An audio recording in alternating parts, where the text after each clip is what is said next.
Alright, welcome back everybody. Today I am Yugi Joe. Let's play some Yu-Gi-Oh! And I have something a little bit different today. No Duel Masochist today. I know the daily uploads stopped for like 2 days. My bad, but I took a weekend off.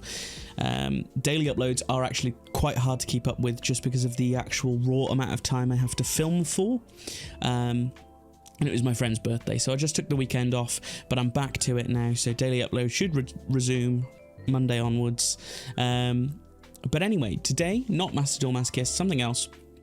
We're going to get into doing a little budget series at some point, right? So we're just going to like look at some decks that can help you in the grind on Master Duel on a budget. So, I know there's a lot of URs that you're seeing here, but don't worry, because I'm going to break this down. So, the maxis, I am assuming most people will have them crafted the very first thing they come into Master Duel. That is the biggest difference between Master Duel and the TCG is maxi not being banned. So, although that's about to change with the Mulch Armies, they are basically maxi. So yeah, so we've got maxis here, and then the rest of our URs are literally not like necessary URs.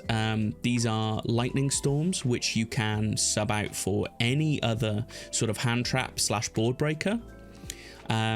Talents, again, hand trap / board breaker. So basically you can take 9 cards out of this deck in the main deck, and then 1 card out of the extra deck to get to a normal level of just normals, rares, and SRs. And then you can just replace them with whatever you like. You can even just like up the numbers on certain things, right? So you could just go for like more extenders, potentially a danger package to get easier access into your link climbing. But I want to go to Crusadia for this because I think Crusadia is one of the best and cheapest decks to go up with. So they're a going second deck, and that's quite important because a lot of going second decks, they really need their board breakers to go off. But a lot of the best board breakers mean you can't win, right? So they're like Dark Ruler No More, that's a board breaker, but you can't kill your opponent that turn. And then Evenly Matched, that's a great board breaker. However, you can't go to your battle phase that turn. Well, you do, but you have to skip it basically to remove their stuff. So this is utilizing the opponent's monsters against them, and then, you know, hopefully you'll use some protection like this to make it your Crusadia monsters unaffected until you beat over them. Now, a couple of things that are in here that don't need to be in here, but I am looking at potentially putting the package in, including access code talker. Is not necessary at all to this strategy. It's just in there as a nice to have. But something that is cool is you can run the 7th Ascension package if you wanted to. So you just run 1 rank up magic 7th one and 3 7th Ascension, which means if you draw into this card, you can make instantly, well, you make this and then it ranks up into this. Instantly, you can make this, which halves your opponent's life points and negates. So you negate the activation of a card, send 1 random card for your opponent hand to the graveyard, and if you do, half your opponent's life points, which makes the win condition of this deck so much easier, because the win condition of this deck is to basically attack with Equimax, who is gaining attack equal to the monsters that it points to, which includes the top arrow, which is your opponent's monsters, which again will be great if we kaiju. And then yeah, when you do attack in with Equimax, you have a lot of ways to buff Equimax. You can do double damage with Maximus, you can do piercing damage with Leonis. This is just a protection. Arborea is a protection, and then this is like a 1-for-1 pop, but mainly just used as an extender, because all of these Crusadia monsters can special summon themselves to a zone a link monster points to. We've also got 4 Mud Skipper.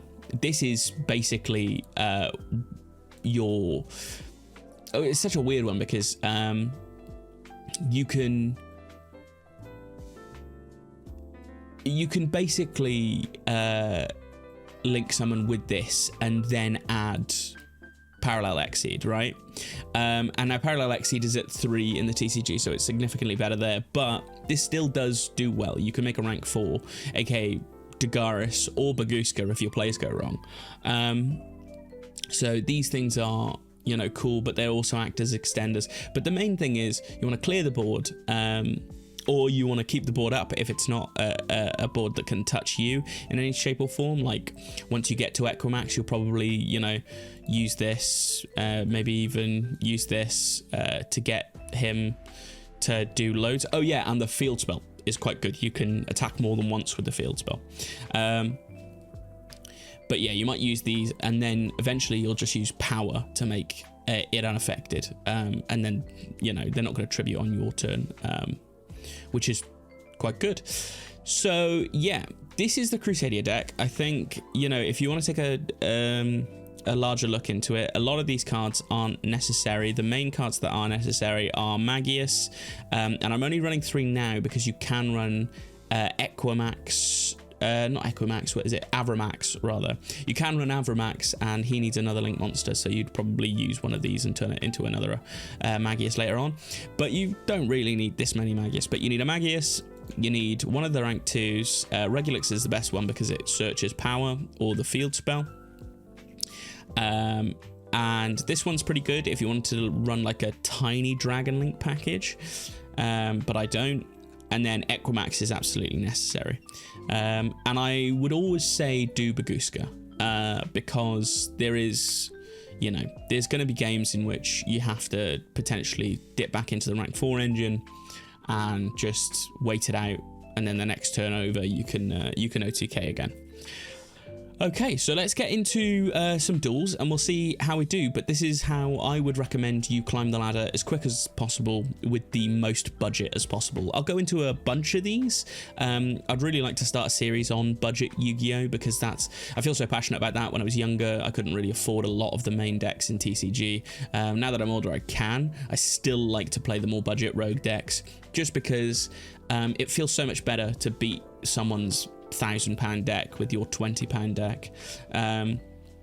So yeah, I'm really passionate about playing Yu-Gi-Oh! On a budget, and Master Duel applies. There is, you know, Master Duel is quite expensive if you wanted to build every single meta deck every single season. So instead of doing that, let's climb with something like this, which is just normals, rares, SRs, and staples. Okay, going second again. Let's see what board they put up. Oh, I like the theming they're going for.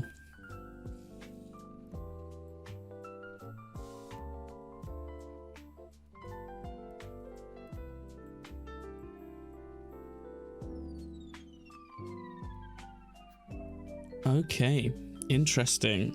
So, if I destroy the back rows, then Gear Town will give them something cool. If I destroy, well, I can only destroy the back rows because none of these are in attack. But that might be okay. So I think we're going to go for power this time. But I don't know if I should use Lightning Storm, because normally you would obviously use it.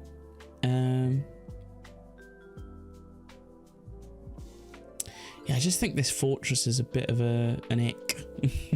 Okay, we are going to use Lightning Storm. This could be a mistake, but I don't know too much about this this new Ancient Gear stuff. So let's go for this.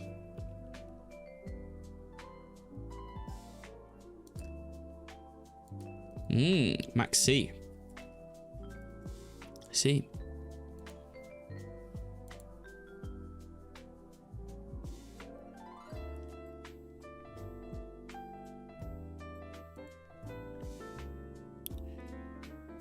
Cool, so we've got this, and then we've got this.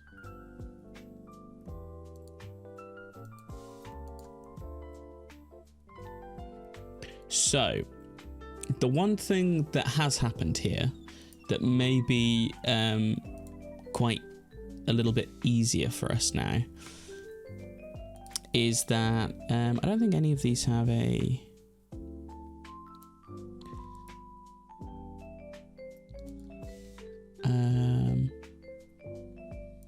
quick effect. No.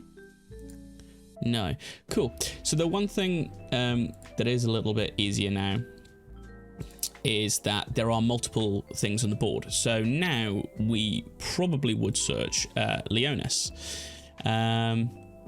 So yeah, so let's start the combo how we would normally. So we'll normal summon. And I'm aware we're under maxi, but this is a win now or don't win at all type turn. So it won't really matter to us. So we go for Magius. And then under Magius, we're going to go for Draco. And then we're going to go chain 1 Draco. And then chain 2 Magius.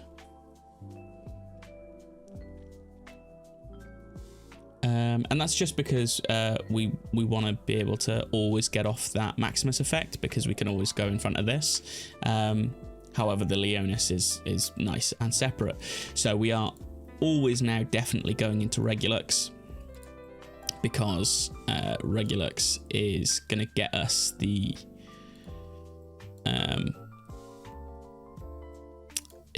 field spell. So we're going to special Reclusia, just go for Regulux. We don't want Reclusia's effect, because Reclusia's effect is a pop. So we go for Revival. Now again, there is a world in which you go for power because of how much they are drawing, and you don't know if they've, if they are able to nib you.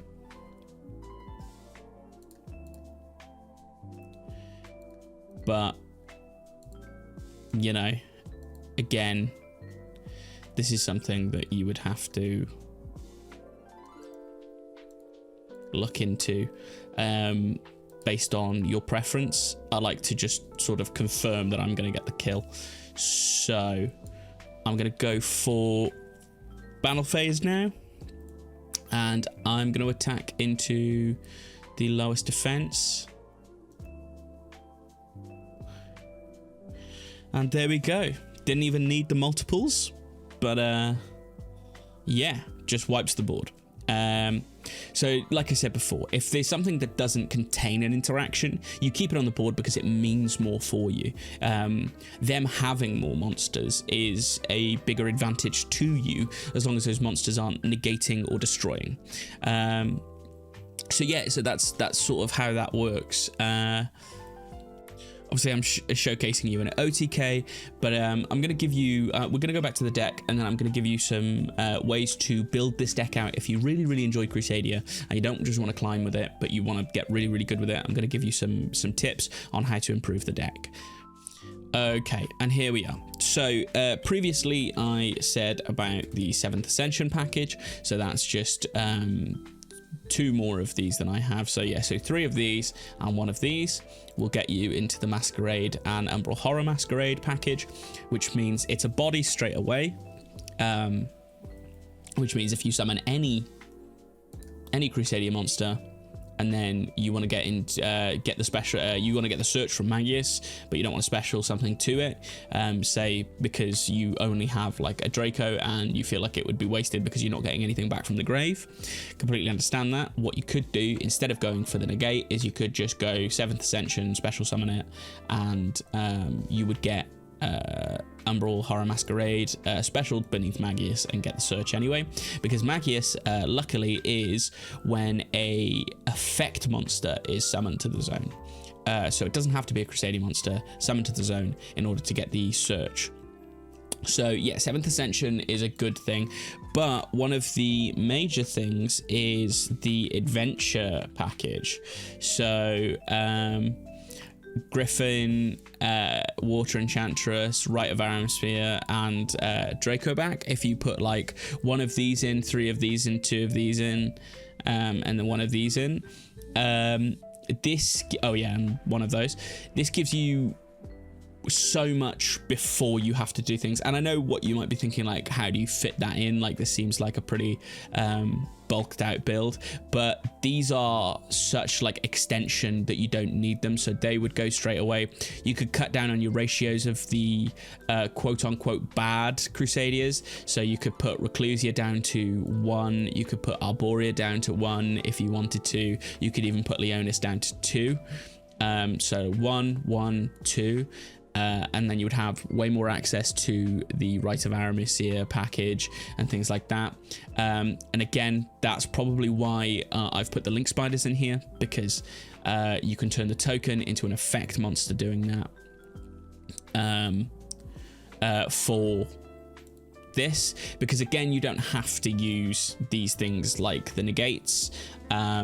In fact, sometimes you might even use the Water Chantress's effect to special summon herself in order to do the plays. So yeah, if you wanted to upgrade this deck, there is significant UR upgrades that you can make to it. So something that would look a little bit like this would do that. So 8 cards would need to be removed. So we'd go down on these, you go down to 2 on that, and then you would remove this and this, and then potentially you could go you could either like cut a hand trap down, like I would probably cut talents down. Obviously this is fine if you just keep Rite of Aramisir at 2, but I think it's good at 3.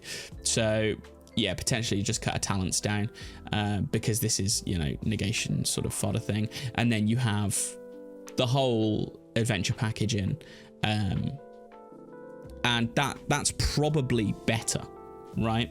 Another thing I would probably do is, I think Avramax is a yeah, I think he's a UR. I think he's probably better off than Access Code Talker for you. I think the one reason Access Code Talker is good in this is because Access Code Talker is based on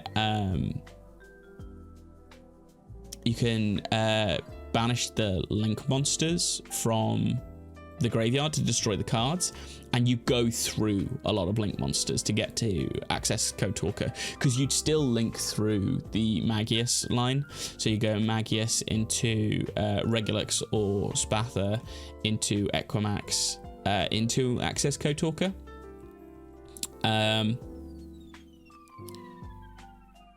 But obviously they're all one attribute, and Access Code Talker can only use one attribute, which is why, you know, potentially you might want to go the Link Spider route of doing that sort of stuff. So yeah, and then you would probably not go in for an OTK that turn. You would probably use Access Code Talker to remove. So this is just like a link variation in which you'd link up, and then you'd have 3 pops, basically. You'd have 3 pops into removal.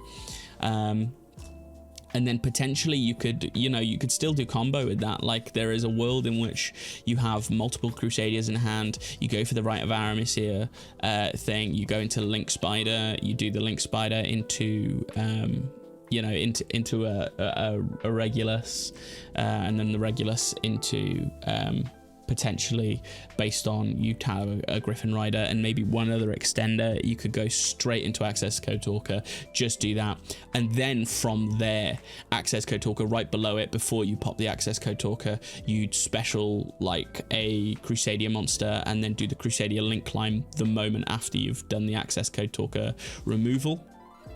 So again, Access Code Talker can be good, but Avramax is way better going first as well, because Avramax is a mini towers. So yeah, quite a strong opener is to do Avramax plus Baguska. But again, that's not the variant I'm showing today. These are, you know, the ways that you would upgrade it, but I'm showing you the budget version, which is the, of course, not this version, the version that we'd have to reset. So I hope you enjoyed that. please, you know, tell me what you think about a budget deck series. I would love to actually do this. I'll probably do it no matter what you guys say. That sounds really bad, but it's the type of content I would still like to make. And of course, I am very, very passionate about budget stuff in general. So it would be nice to be able to flex my budgetary skills.